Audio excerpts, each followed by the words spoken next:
de prospérité.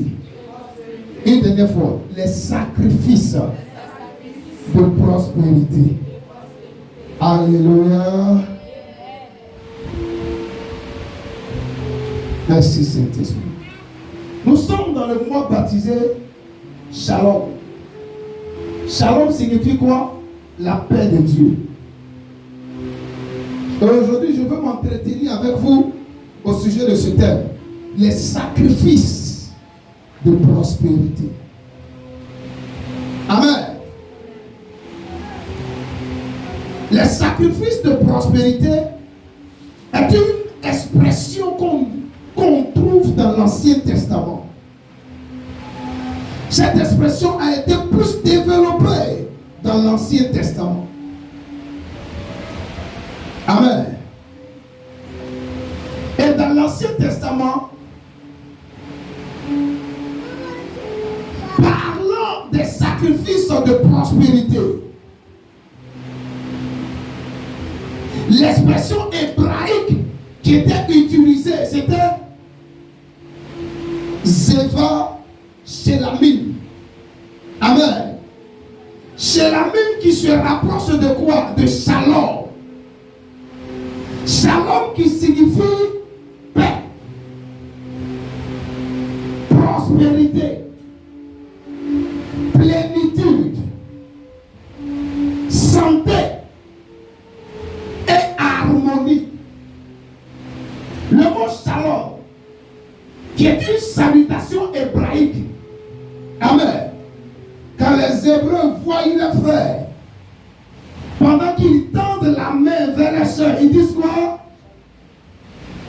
Shalom. S-H-A-L-O-M. Shalom. Ce n'est pas seulement la paix qu'ils sont en train d'invoquer sur toi. Dans Shalom, là, il y a la santé, il y a l'harmonie, il y a la prospérité comme définition de Shalom, il y a la plénitude. Et je déclare en ce jour, Shalom dans ta vie au nom de Jésus-Christ. Je prie que Shalom soit manifeste dans cette église au nom de Jésus. Je proclame Shalom dans tes finances au nom de Jésus. Shalom dans ton foyer au nom de Jésus. Shalom dans ta santé au nom de Jésus. Shalom dans ton travail au nom de Jésus. Reçois Shalom. Dis je reçois au nom de Jésus. Shabaya Dahala Kili on the Lord Jesus. Makai Daga. Qu'est-ce qu'on doit entendre par sacrifice de prospérité?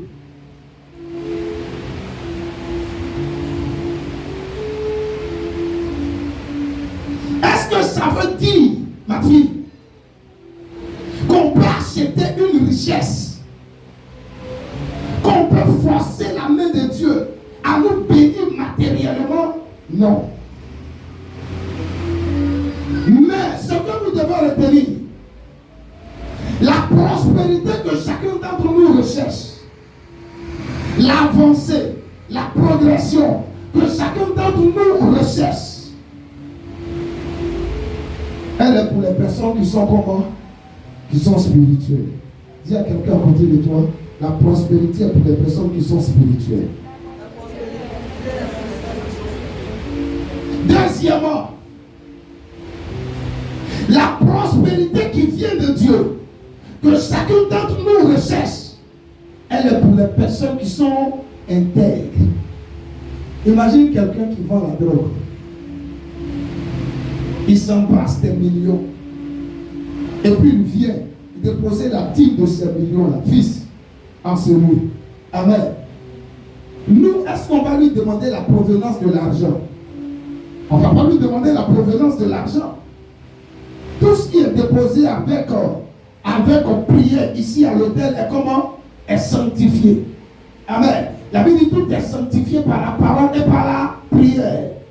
Mais toi qui aurais déposé cet argent, parce que tu es un dealer, amen, La prospérité, selon Dieu, ne sera pas ton partage. Un jour, ce que tu aurais embrassé, ce que tu aurais construit, va faire quoi? Va s'effondrer. Est-ce que je parle à quelqu'un en ce lieu? Donc, au-delà du fait que la prospérité pour les personnes spirituelles, elle est également la prospérité selon Dieu pour les personnes qui sont intègres. Dieu bénit dans l'intégrité. Amen.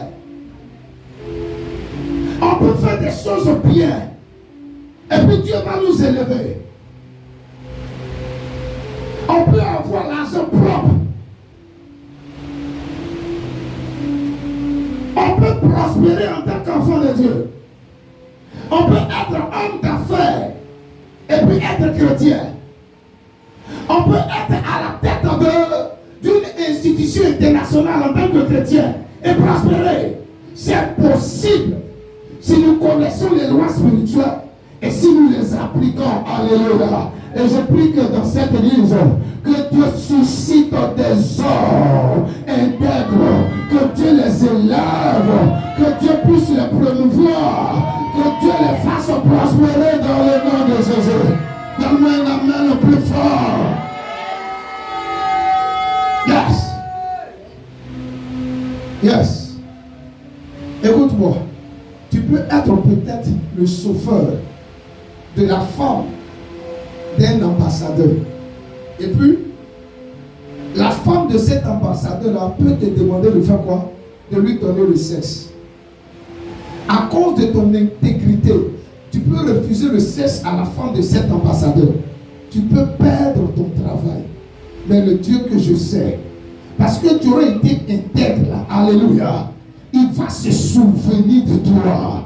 Et l'élévation qu'il va te donner sera plus grande que le travail que tu auras obtenu en tant que chauffeur auprès de la femme de l'ambassadeur. Allez demander à Joseph.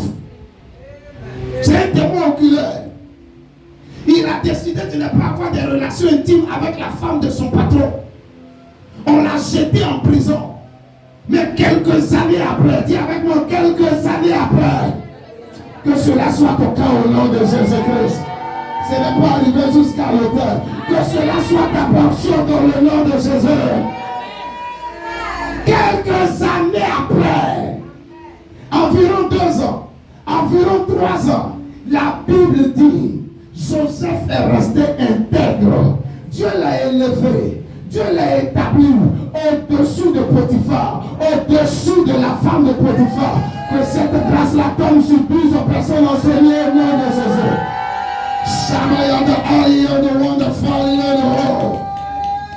Yes. Décidez d'être intègre. Ma fille est allée passer son examen au bac. Elle revient, je ne sais pas après quel oral, si c'était anglais ou français, avec le visage froissé, serré. Papa, les gens qui sont rentrés avant moi, ils ont donné l'argent au professeur. Et le monsieur, il m'a demandé de l'argent. Je lui ai dit, je n'ai pas l'argent. Devant moi, parce que je lui ai dit, je n'ai pas d'argent, il a mis 8. Le lendemain encore, je dois partir. Il dit, si c'est sur moi, tu comptes pour avoir 5 francs. Pour aller donner un professeur, tu ne vas jamais avoir. Détrompe-toi. Effectivement, quand on a pris sa colonne, 8 figuraient sur la colonne. Amen, dans cette matière. La corruption, c'est un système. Mais Dieu a fait grâce et il a eu son bac. Que cela soit ta portion au nom de Jésus-Christ. Donne-moi un amen encore plus fort. Imagine, tu vas donner 2 millions pour un concours. Et puis ça ne marche pas. Est-ce qu'il n'y a pas des gens habillés ici qui sont dans ce lieu?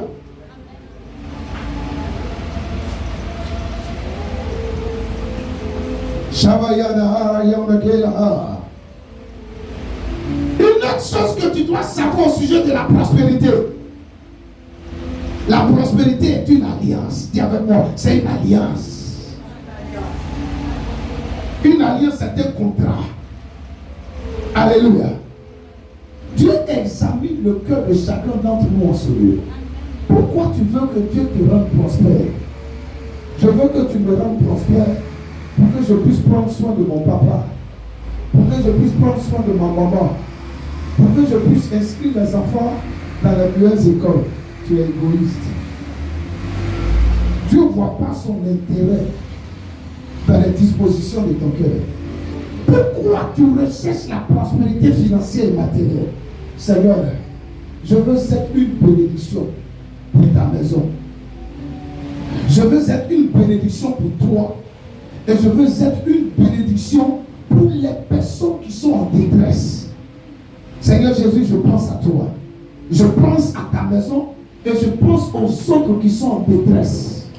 Quand Dieu voit cette attitude de cœur et le peu qu'il t'a donné, comment tu te comportes avec le peu qu'il t'a donné? Je t'assure que la prospérité ne t'échappera pas au nom de Jésus-Christ. La prospérité n'échappera pas à ta maison au nom de Jésus-Christ. Mais quand tu penses à toi seul, tu ne penses pas à sa maison. Tu ne penses pas à ton voisin qui souffre, à un orphelin, à une veuve qui n'a pas l'argent pour scolariser son enfant. Amen. Tu ne peux pas avoir accès à la prospérité du Seigneur. Tu ne penses pas à Dieu. Amen. Tu ne vas pas utiliser les clés qu'on appelle prémices et dîmes pour honorer Dieu. Parce que tu trouves, amen, que apporter tes prémices à l'église, apporter tes dîmes dans la maison de Dieu, c'est une façon de faire quoi? De rassasier l'or. Il y a des gens qui pensent que quand ils donnent de l'argent à l'église, amen, c'est à l'homme qu'ils donnent. Donc du jour au lendemain, ils font quoi? Ils se rebellent comme l'or. Ils se soulèvent contre l'or. Non. Tant que tu auras cette mentalité erronée, amen, tu es dans la classe des personnes qui sont pauvres devant Dieu. Je donne mon argent à l'église parce que la parole de Dieu me l'a recommandé. J'apporte mes dîmes, mes prémices, je donne dans la maison de Dieu parce que Dieu me demande de le faire et je le fais pour Dieu parce que j'aime Dieu. On ne me force pas, on ne m'oblige pas. J'aime Dieu. Yes, yes, yes. Je traduis mon amour pour Dieu en obéissant à sa parole. Yes. Je parle à quelqu'un en ce lieu. Si tu m'as compris, fais comme ça. Amen.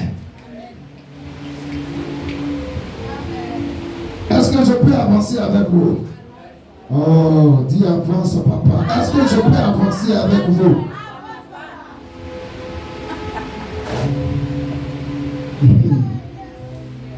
Oh, merci Saint-Esprit. I love your presence. Amen. Le sacrifice de prospérité, ce n'est pas le sacrifice pour acheter la richesse ou forcer Dieu à bénir matériellement une personne. C'est quoi alors le sacrifice de prospérité? Écoute ça rapidement. C'est remercier Dieu. C'est remercier Dieu pour ses bienfaits. Dis à quelqu'un à côté de toi, le sacrifice de prospérité, c'est remercier Dieu pour ses bienfaits. On va ensemble se tenir debout, on va lire Lévitique chapitre 7, verset 11 au verset 15. Tout le monde se tient debout, s'il vous plaît. Demande à quelqu'un à côté de toi de se tenir debout, on va lire. Lévitique chapitre 7, 11 à 15. Allons-y, rapidement. Je lis la parole de Dieu. Yes. Tiens-toi debout, s'il te plaît. Amen, amen. S'il y a quelqu'un derrière toi qui n'est pas debout, dis-lui de se tenir debout de ma part. Pour le respect que nous avions pour la parole. Merci pour votre compréhension. Allons-y. Voici la loi du sacrifice d'action de grâce. Voici la loi du sacrifice d'action de grâce. Qu'on offrira à l'Éternel. Qu'on offrira à l'Éternel. Si quelqu'un l'offre par reconnaissance, Si quelqu'un l'offre par reconnaissance, il offrira hein, avec le sacrifice d'action de grâce hein, des gâteaux sans levain, hein, pétris à l'huile, hein, des galettes sans levain, hein, arrosées d'huile, hein, et des gâteaux de fleurs de farine, hein, frites et pétris à l'huile. hein, À ces gâteaux, il ajoutera yes, du pain levé yes, pour son offrande, mhm. avec son sacrifice de reconnaissance et d'action de grâce. Amen. Tu as fini? Allons-y. On présentera par élévation à l'Éternel Mhm. une portion de chaque offrande. Mhm. Elle sera pour le sacrificateur qui a répandu le sang de la victime d'action de grâce. Hein, La chair du sacrifice de reconnaissance yes, et d'action de grâce Mhm. sera mangée le jour où il est offert. yes. On n'en laissera rien jusqu'à matin. Hein. Lis maintenant, deuxième point qu'on va donner au sujet de la définition. On va lire c'est on va se rasseoir rapidement. Lévitique 7, verset 16. Lis ça rapidement. Lévitique 7, verset 16. Si quelqu'un offre un sacrifice pour l'accomplissement Mhm. d'un œuvre ou comme offrande volontaire, Mhm. la victime sera mangée le jour où il offrira. Mhm.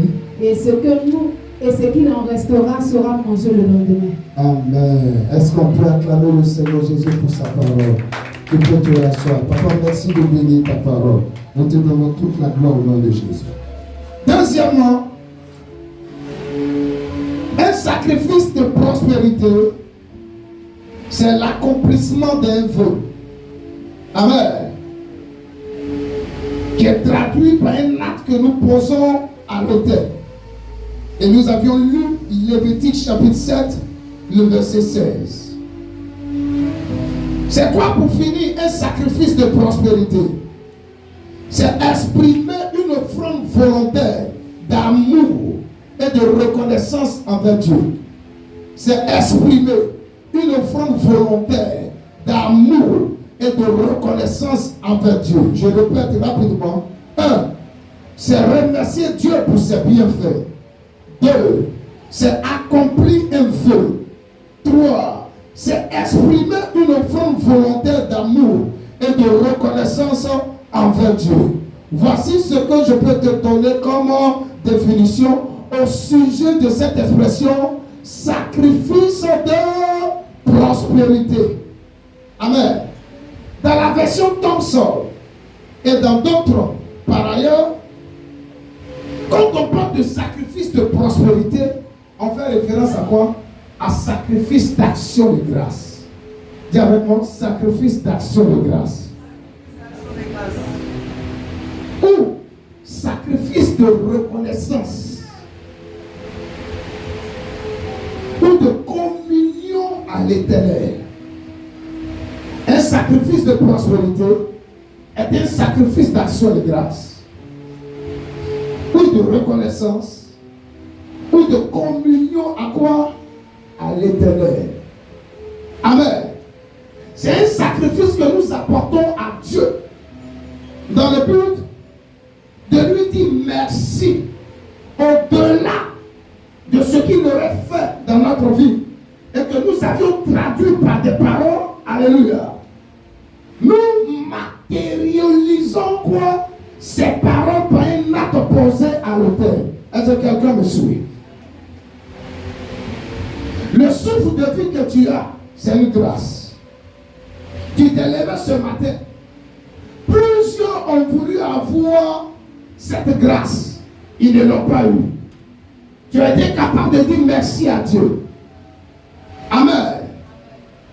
Par tes lèvres, tu as dit merci à Dieu. Gloire au Seigneur.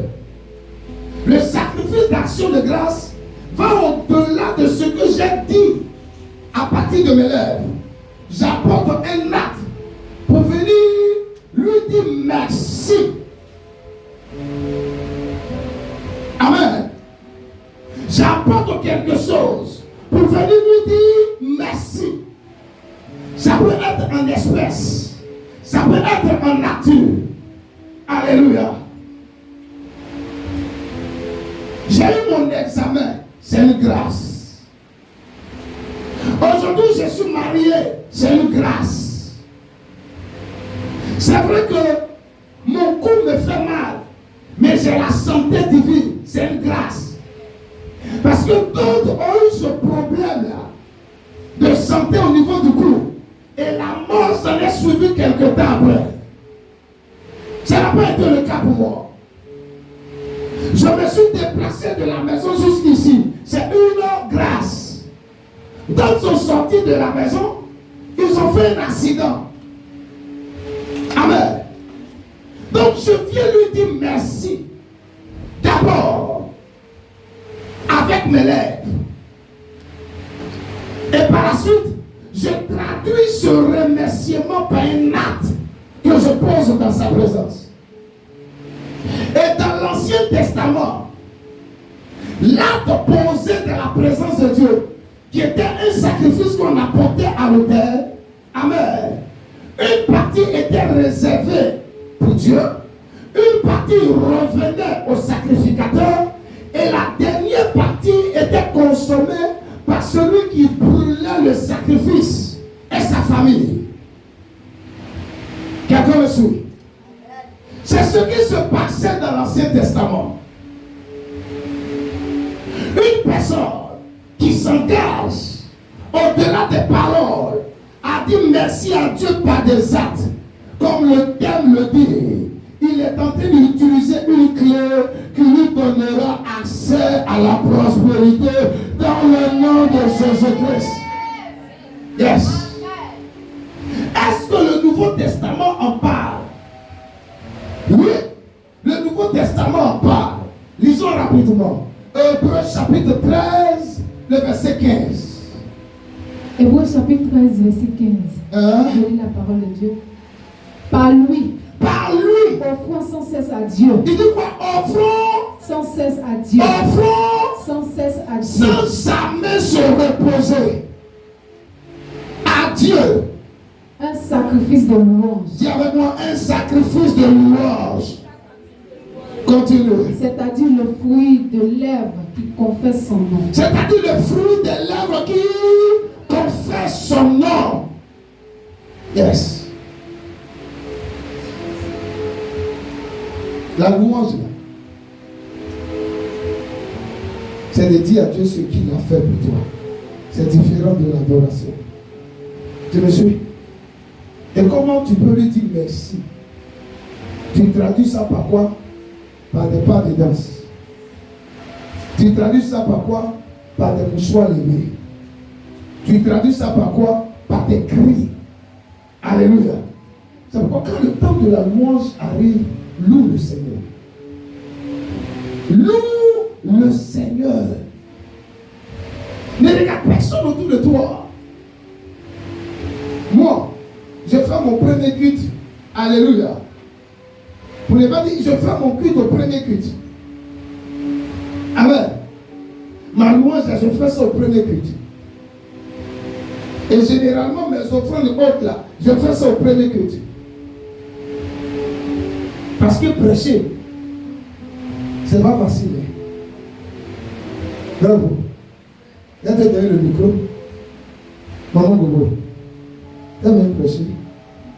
Tu peux avoir l'oratoire au quartier. Mais venir prêcher la parole de Dieu, c'est pas du tout facile. Ça n'a rien à voir avec l'oratoire. Il faut une préparation. Amen. Et très souvent, nos nuits du samedi au dimanche, elles sont beaucoup agitées.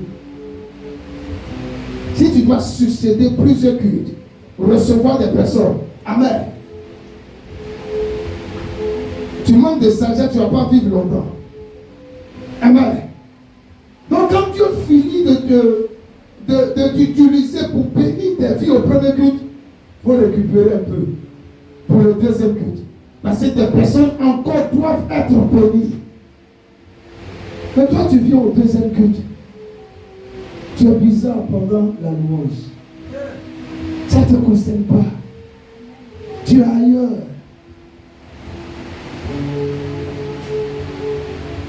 Est-ce que tu sais que quand tu loues le Seigneur, même quand les problèmes sont là, tu es en train de dire à Dieu, je suis le candidat au prochain miracle que tu vas faire sur cette hauteur dans cette église. Est-ce que tu sais ça? Avant que les murs de Jéricho ne puissent tomber, ils ont fait quoi? Ils ont célébré Dieu pendant 7 jours. Et le 7e jour, ils ont fait 7 fois le tour de la muraille avec des cris, des louanges à l'Éternel. Les murs sont tombés. Hey!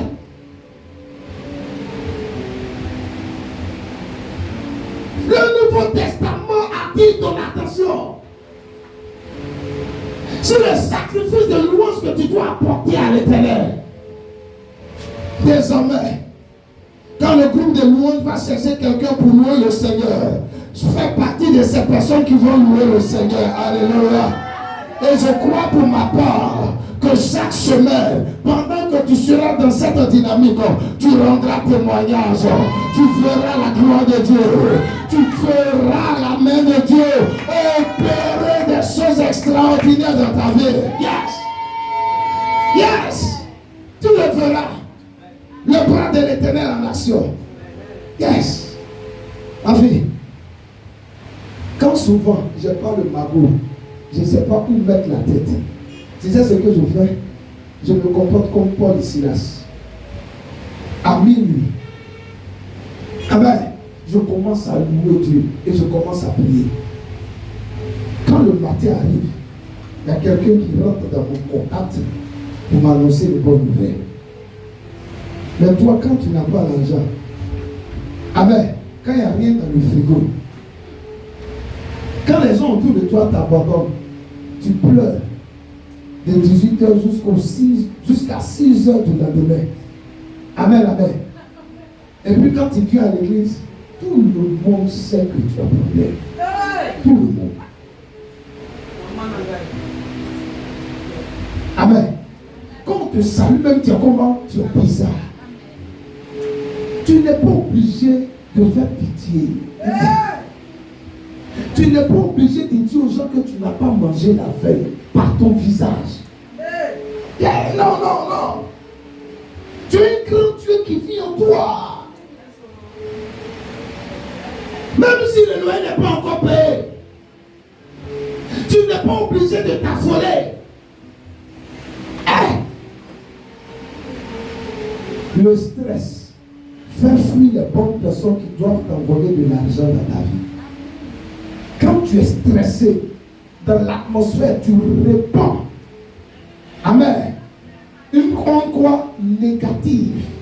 Et les gens qui doivent t'aider font quoi? Sont repoussés.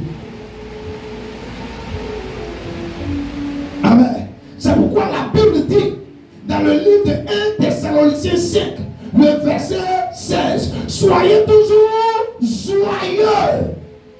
On dit toujours. J'ai l'argent ou j'ai pas d'argent, je dois être joyeux. J'ai mangé ou je n'ai pas mangé, je dois être joyeux.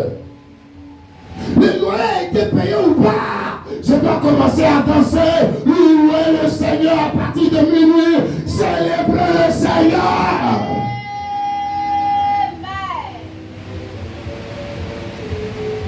Je dois le faire. C'est pour moi ma manière de traduire mon sacrifice de louange à l'Éternel. Est-ce que je parle à quelqu'un en ce lieu?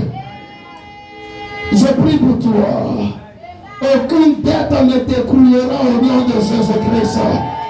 Oh, ton amen n'est pas encore arrivé. Je te dis, on est dans une atmosphère prophétique.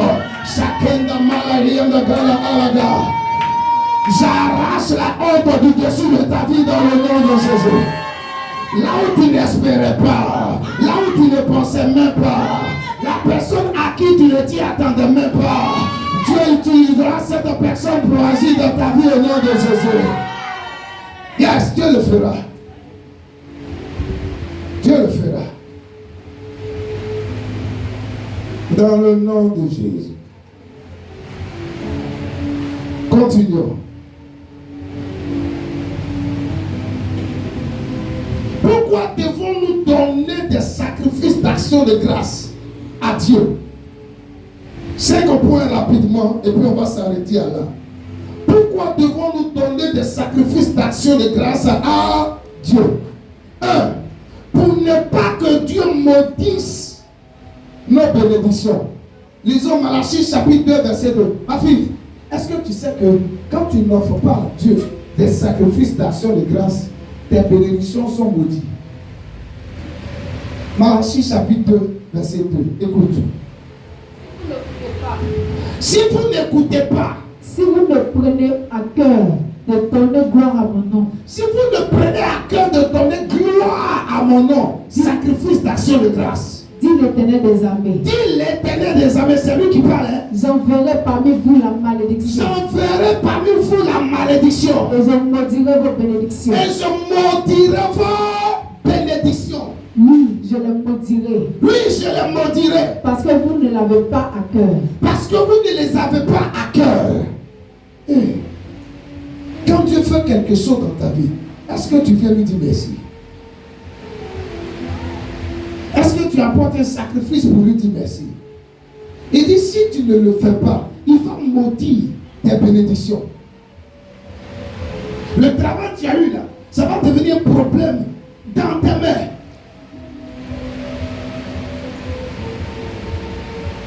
L'opportunité que tu as eue là, ça va devenir un problème entre tes mains. Parce que tu n'aurais pas fait quoi? Apporter un sacrifice d'action de grâce à l'Éternel. Apprenez à être reconnaissant à Dieu. Et à traduire cette reconnaissance par un sacrifice. Amen. Ça va chasser la mort loin de vos bénédictions. Tu n'as jamais appris que lui, il était milliardaire. Et puis aujourd'hui, il marche en tapette dans la vie. Au temps du premier président de la Côte d'Ivoire. Amen. Il y a des gens qui étaient intouchables. Mais quand le pouvoir changeait de main, amen, on a vu certains d'entre de ces ministres qui étaient milliardaires se retrouver en tapette dans les rues d'Abidjan. Bravo. Donc ne prends pas tes bénédictions pour un acquis. Dieu peut maudire ses bénédictions. Ne prends pas ton mariage là pour un acquis. Je suis la plus belle. Dieu peut maudire ton mariage là. Demain tu vas connaître le divorce. Tout ce que tu as, ne prends pas ça pour un acquis. Décide de donner des sacrifices d'action de grâce à l'Éternel. Est-ce que je parle à quelqu'un en ce lieu? Acclame le Seigneur si tu m'entends, s'il te plaît. Pourquoi devons-nous donner des sacrifices d'action de grâce à Dieu? 2. Pour chasser la mort dans notre vie. La Bible dit, Jésus se rend au tombeau de Lazare. On lui dit, il est de l'autre côté. Alléluia. Il dit, je veux aller là-bas. Il s'y rend. Il demande à ce qu'on puisse ôter la pierre. Voici comment il va commencer la prière. Je te rends grâce de ce que tu m'as exaucé. Amen. Avant de dire à Lazare sort, Jésus a rendu grâce à qui? Au Père. Donc le sacrifice d'action de grâce que j'apporte à l'Éternel chasse la mort, loin de ma vie, loin de ma maison, loin de mes affaires, loin de mon commerce. C'est pourquoi nous devons le faire. Troisièmement, nous devons donner des sacrifices d'action de grâce à l'Éternel pour vivre la multiplication. Alléluia. Qui veut connaître la multiplication? Je prie au nom de Jésus que le peu d'argent que tu as soit multiplié maintenant. Que le peu de riz que tu as dans ta cuisine soit multiplié maintenant. J'annonce cela sur 3 foyers enseignés au nom de Jésus. Ce dernier verre de sac de riz au nom de Jésus va se transformer en plusieurs sacs de riz. Dieu te visite maintenant au nom de Jésus. Donne-moi un amen très fort. Mais pour ça, il faut apprendre à dire merci à Dieu. Papa, c'est le dernier verre de sac de riz. Je te rends grâce. Parce que je sais que pendant qu'on est en train de préparer ça, tu es en train de préparer de nouveaux satellites qui vont rentrer dans cette maison. Dans le nom de Jésus. Yes. Mais un gars qui se comporte ainsi, est-ce qu'il peut être stressé? Je te dis, ma vie n'est plus stressée. Tu m'as aidé, tu ne m'as pas aidé, je m'embarrasse. Et j'ai pris la résolution de ne plus faire un certain nombre de choses avec les hommes. Amen. Parce que l'homme est cruel. On a demandé à l'ordinateur quels sont les animaux les plus dangereux sur cette terre. Le premier animal que l'ordinateur a dit, le plus dangereux sur la terre, tu sais c'est quoi? Tu sais de quoi? Directement le moustique. C'est le premier animal le plus dangereux, le moustique. Tu dors, tu ronfles, tu es plongé dans un état bizarre. Et puis lui vient faire quoi? Pisse. Et puis suce ton sang. Après avoir sucé ton sang, il suce tes finances. Alléluia. Il va te donner paludisme. Il va te donner fièvre typhoïde. Et puis tu vas mourir. Est-ce que tu connais le pourcentage des personnes qui meurent du paludisme? C'est plus élevé que plusieurs autres maladies que vous connaissez en vogue actuellement.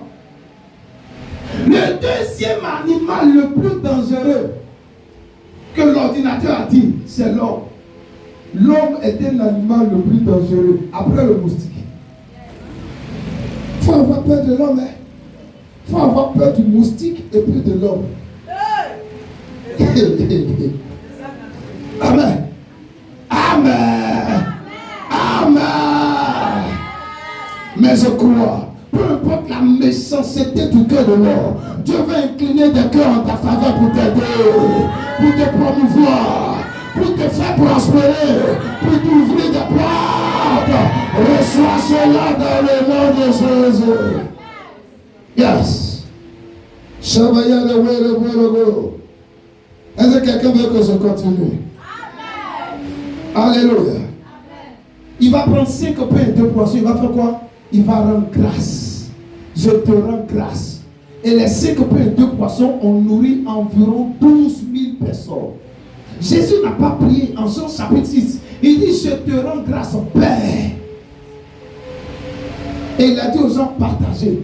Ils ont commencé à partager. Il y a eu quoi? Multiplication. L'action de grâce. Wow. C'est tout un mystère. Quatrièmement, nous devons donner des sacrifices d'action de grâce à Dieu pour conserver le miracle que nous avons reçu de Dieu. Jésus guérit 10 lépreux. Un seul revient sur son chemin. Et puis il fait quoi? Il dit merci à Jésus. Jésus pose la question à ce seul. Et les 9 autres n'ont-ils pas été guéris? Mais c'est toi qui es revenu. Va. Ta foi t'a sauvé. En d'autres termes, le seul qui est revenu a conservé son miracle. L'autre qui n'a pas rendu témoignage. Les 9 qui n'ont pas rendu témoignage, qui ne sont pas revenus sur le pas. Amen. Il vient d'ouvrir quoi?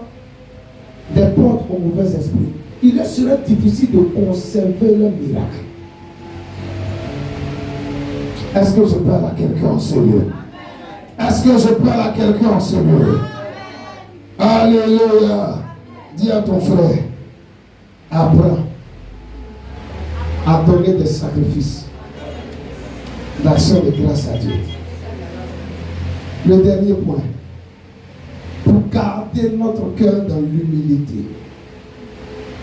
Quand tu offres à Dieu des sacrifices d'action de grâce, tu fais quoi? Tu gardes ton cœur dans l'humilité. Yes. Seigneur, si je suis en bonne santé, ce n'est pas à cause de mes forces, c'est par plus grâce. Seigneur, si mes enfants ont pu avancer dans la vie, ce n'est pas parce qu'ils sont plus intelligents que les autres, c'est pas plus grâce. Seigneur, si on arrive à manger dans cette maison, ce n'est pas à cause de nos propres forces. Ce n'est pas parce que papa travaille. C'est pas plus grâce. Si aujourd'hui j'arrive à changer des habits, changer des chaussures, c'est pas plus grâce. Mais il y a des gens qui comptent sur leur expertise. Tu sais, j'ai fait quoi pour arriver au sommet?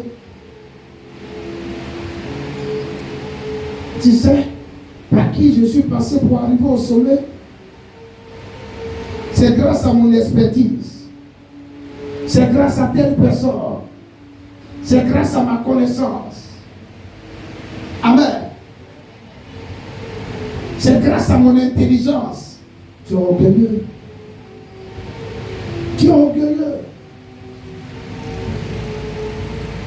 C'est de l'orgueil. Ceux qui offrent à Dieu des sacrifices d'action de grâce gardent toujours leur cœur dans l'humilité. Parce qu'ils savent que 6, ça peut devenir 9. Combien? 6 peut devenir 9 demain, non? Le riche d'aujourd'hui peut devenir comment? Pauvre demain. Ah!